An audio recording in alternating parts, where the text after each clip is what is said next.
नमस्कार, आप देख रहे हैं द बिहार 24 न्यूज़।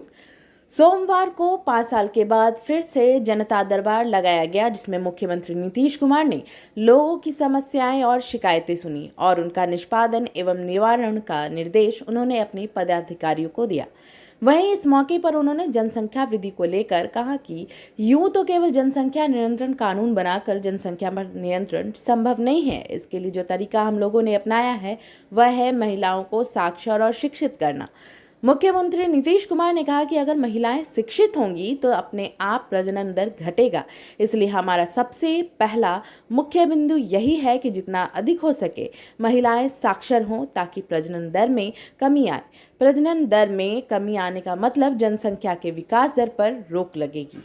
कि हमने 2006 में ही जनता के दरबार में मुख्यमंत्री कार्यक्रम की शुरुआत करी थी और बड़े पैमाने पर लोगों का आना जाना होता था।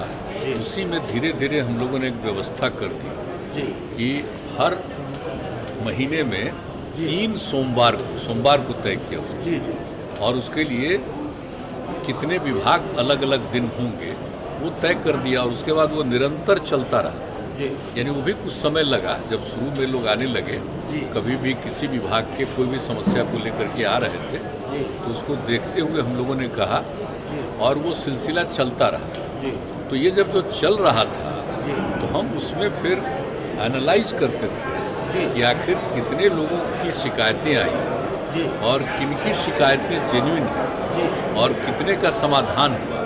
ये सब चीज़ को देखते हुए फिर इसी बीच मेरे मन में एक बात आ गई 15 में करीब कि क्यों नहीं हम लोग इसके लिए एक और कानून बना दें और लोगों के शिकायत के निवारण के लिए कानून बनाएं और उसकी एक व्यवस्था करें। तो वही कानून बनाया और फिर लोक शिकायत निवारण अधिकार, ये तो इसको करके लोगों को और उसके लिए फिर व्यवस्था करवाया हमने। और जब 16 में इसको लागू किया तो हम हर जगह जाते थे, हम अपनी यात्रा में तो उसको देखते थे और उससे काफ़ी लगता था कि किस प्रकार के लोग सबसे ज़्यादा आते हैं, कौन कौन सी समस्या। तो जो हम लोगों ने शुरू किया था ना जनता के दरबार में मुख्यमंत्री, तो उसी का जो अनुभव होता था उसके आधार पर कई और भी नियम बनाए।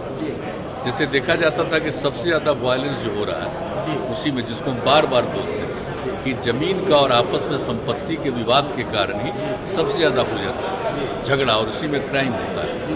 और ज़मीन का जो विवाद होता था उसको लेकर के कई प्रकार की समस्याएं रहती थी, तो उसके समाधान का भी प्रयास किया। और फिर नया जानते ही हैं आप लोग कि नया सर्वे का भी उसके बारे में भी तय किया, जो चल ही रहा है अभी। तो हर जगह करते हुए फिर मेरे मन में ये बात आई कि लोगों को ये अधिकार दे दें और लोगों को जो आना पड़ता है यहाँ पर या जिला में जाना पड़ता है एकदम एक बना दे। तो बना दिया, बहुत अच्छे ढंग से चला। तो और उसको हम देखते भी थे कि वो काम चल रहा है, तो चल तो रहा ही है। और 2 साल तक हम कई जगहों पर गए, लेकिन उसके बाद जो हमने देखा है पिछले 2 वर्षों में कि कई जगह मेरे पास ये बात आने लगी कि भाई आप जो करते थे लोक शिकायत निवारण का, इसमें जनता के दरबार में मुख्यमंत्री वाला जो कार्यक्रम किया, तो उस कार्यक्रम को अगर जारी रखते तो लोगों को और ज़्यादा सुविधा होती, क्योंकि सब लोग नहीं जा पाते हैं लोक शिकायत निवारण का। तो धीरे धीरे ये बात मेरे मन में आई और लगा कि ठीक है, अब तो किया है हमने, अब अगली बार फिर मौका मिलेगा तो शुरू कर देंगे। तो यही तय कर दिया और हमने अनाउंस कर दिया कि और जिस तरह से पहले कर रहे थे ठीक उसी तरह से 3 सोमवार हम तो करना चाह रहे थे, और पहले तो कहाँ पर करेंगे, लोगों को किसी तरह की असुविधा नहीं हो। तो आप देख रहे हैं कि यहाँ पर इस तरह से बनवाया गया।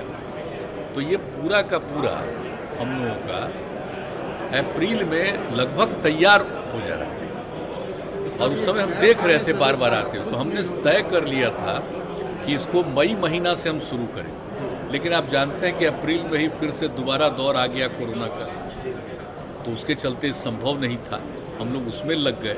अब धीरे धीरे वो संख्या घटी, तो हम लोगों ने सोच लिया कि भाई अब करना चाहिए। अब जैसे ही आज देखिए कितनी तरह की समस्या को लेकर के लोग आ रहे हैं, और ऐसी चीज़ें हैं जो बहुत सारी चीज़ें तय है और फिर भी अब तक उसको क्यों नहीं हुआ, क्यों सफ़र करना पड़ा है। तो एक एक चीज़ को जो देख रहे हैं ना, तो लगा कि ये ठीक है, हम लोगों को इनकी बात सुननी चाहिए। लोक शिकायत निवारण कानून तो है ही, लेकिन इसके साथ ही विभिन्न विभागों से संबंधित कोई बात है, कोई काम क्यों नहीं हुआ, या नई चीज़ों को लेकर के भी लोग आ रहे हैं कि भाई इसमें ये कुछ करना चाहिए, तो सब सुन रहे हैं, अच्छी बात है। लेकिन अभी चूंकि कोरोना का ही दौर है, इसलिए इसको थोड़ा सा किया है, हल्का एक उसमें सिस्टम ऐसा बना दिया। पहले क्या था कि जिसकी जो इच्छा जब जिस दिन उसका समय आता उस दिन आ जाए, लेकिन अभी तो इसलिए कर दिया कि जहाँ भी जो लोग भी जिस शिकायत को उसके बारे में बता दें, तो वही सब डिस्ट्रिक्ट्स में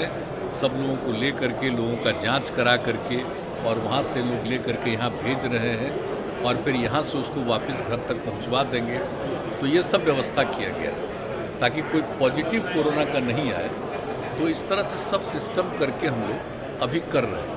लेकिन जैसे ही कोरोना का दौर शुरू होगा, तो फिर जैसे पहले चाहे जितने लोगों को आना है आइए, हजार लोग आते थे। हाँ, तो आते ही थे। नहीं, अभी आप जो देख रहे हैं ना, वो फिर आप देखिएगा लॉ एंड ऑर्डर वाला, और इन सब चीज़ों में फिर आएंगे काफ़ी। फिर 2 तारीख को होगा अगले महीने, अब इस बार से शुरू कर दिया है हमने। इस बात में कितनी सच्चाई है कि आपने आरसीपी सिंह को बधाई नहीं दी है फोन करके, उनके मंत्री बनने तो इस सब बात पर छोड़िए ना। सर, लेकिन इसमें कंट्रोवर्सी हो रही है। सब ऐसा कि पहले जो जनता हमारे पार्टी के कैसे नहीं कह रहे कि बधाई नहीं दी है, ये सबको कुछ को मालूम रहता नहीं, ऐसे ही बोलते रहता है, सब कोई बात नहीं। जनता दरबार हुआ हमारी पार्टी में सब कोई इशू नहीं है। 2016 में जो जनता दरबार हुआ, आज जो हुआ, वो आपका जो हम लोगों को मालूम भी नहीं, तो बधाई नहीं दी, इसका पता है जी। ऐसे कुछ ले वहाँ दिए कि नहीं दिए, लेकिन तरह तरह की लेकिन चर्चा तो है कि आपने नहीं दी बधाई। आज फालतू पता नहीं क्यों ये सब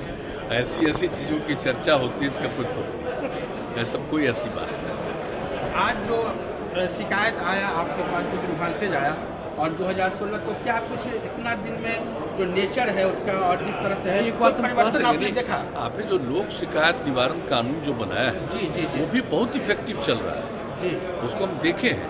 जी लेकिन फिर भी जी ये लगा कि सारे लोग शायद नहीं जा पाते हैं, जी और कई तरह की समस्या झेल रहे हैं। जी तो वैसी समस्याओं का जो लोक शिकायत निवारण कानून में प्रावधान है, उसके अलावे भी कुछ बातें होंगी। जी जी जी तो इसलिए ज़रूरी है, जी इसको देखना भी जरूरी है। वो तो अपनी जगह पर चलेगा, जी वो तो निश्चित रूप से चलेगी, जी और उसके साथ साथ ये भी करेंगे, तो अगर आवश्यकता पड़ेगी तो उसका और एक्सपेंशन भी करेगी, जी जी जी और लोगों का कुछ शिकायत है तो उसका समाधान हो बेहतर ढंग से।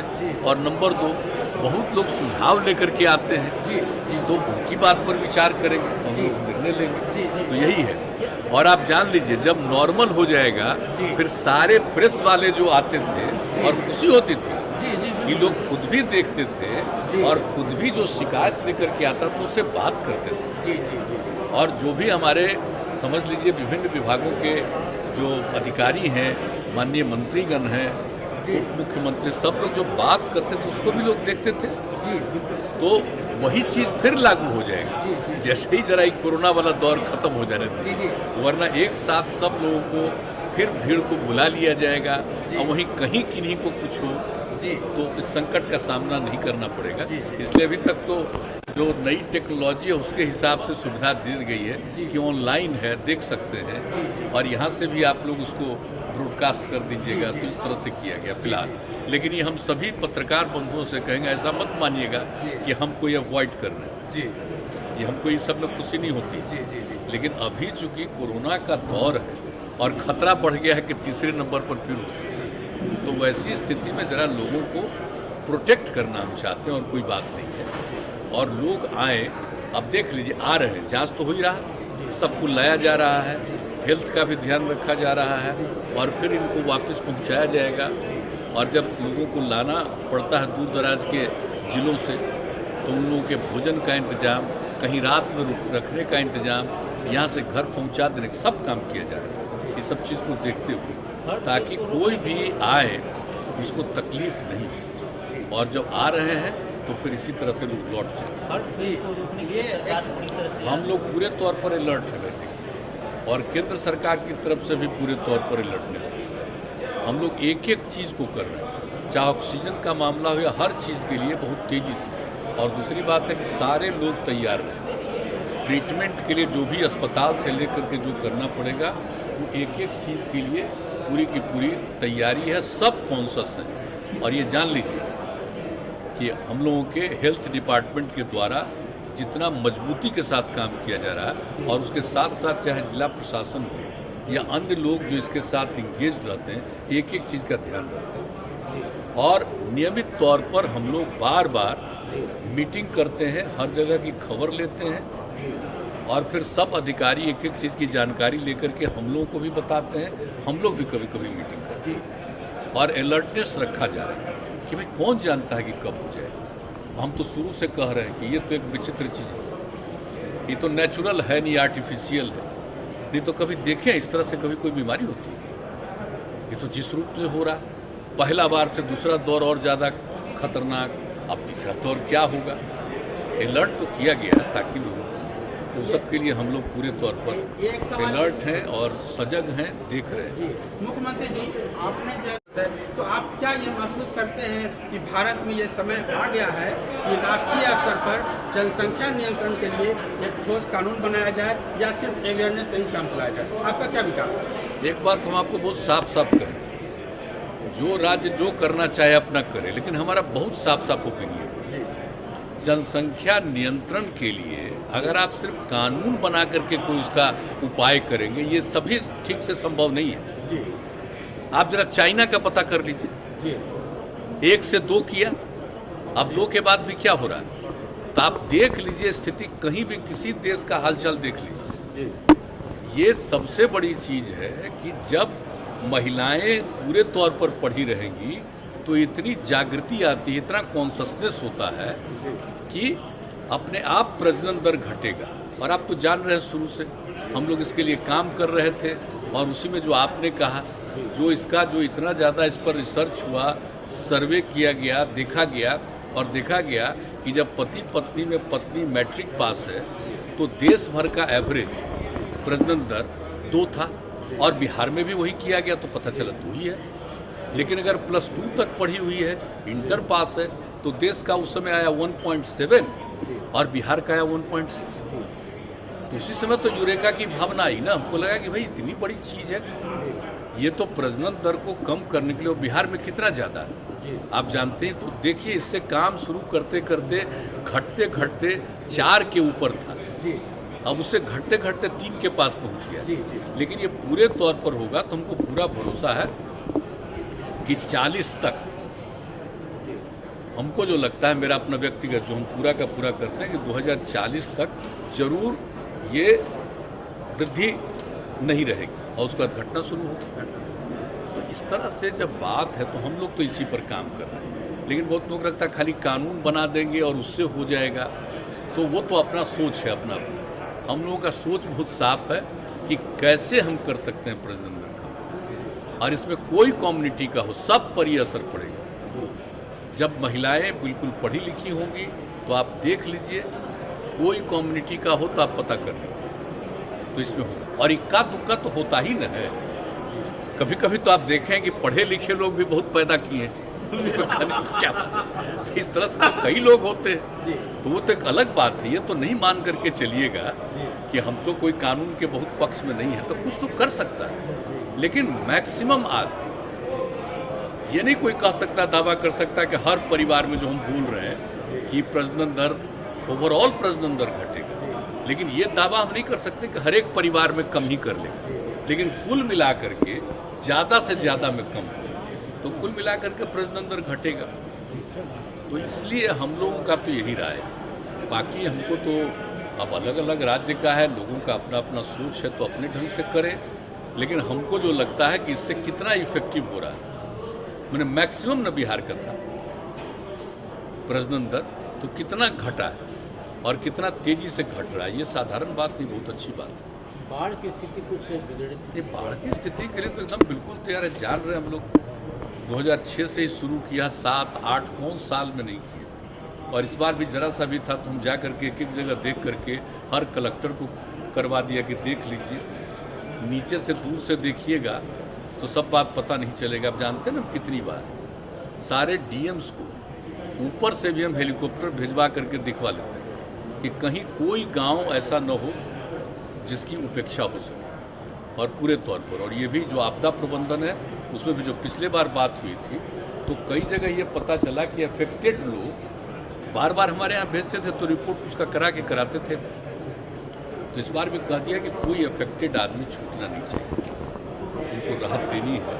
तो इसलिए ये सब हो रहा है, एकदम कॉन्शियस है, पूरे तौर पर देखा जाए, इसलिए हर तरह की सहायता दी जाए। एक अंतिम सवाल मुख्यमंत्री जी, दिल्ली हाईकोर्ट का हाल में ये ऑब्जर्वेशन है कि देश में अब समय आ गया है कि कॉमन सिविल कोड होना चाहिए, और सुप्रीम कोर्ट लगातार 1985 से कई बार यह कह चुका है सुप्रीम कोर्ट की ओर से कि देश में कॉमन सिविल कोड का समय आ गया है। आप क्या कहेंगे? अच्छा ये बताइए कॉमन सिविल कोड किस नंबर पर है? 44 की बात हो रही है ना? जी जी। 47 भी देख लीजिए जी जो हम लोग नशाबंदी लागू किए हैं यहाँ, जी तो इसी तरह से और चीज़ पर भी ना ध्यान देना चाहिए, जी हर चीज़ पर तो ध्यान देना चाहिए। जी। ये सब चीज़ तो खैर इस पर हमको कुछ नहीं कहना है। जो प्रावधान है तो जो कॉन्स्टिट्यूशन का एक हिस्सा है जिसमें कहा है कि इन सब चीज़ों पर ध्यान दीजिए, तो सब पर तो ध्यान देना चाहिए भाई। तो वहाँ से भी होना चाहिए कि पूरे तौर पर बिल्कुल शराबबंदी पूरे देश में हो, ये भी तो होना चाहिए। Thank you sir, thank you.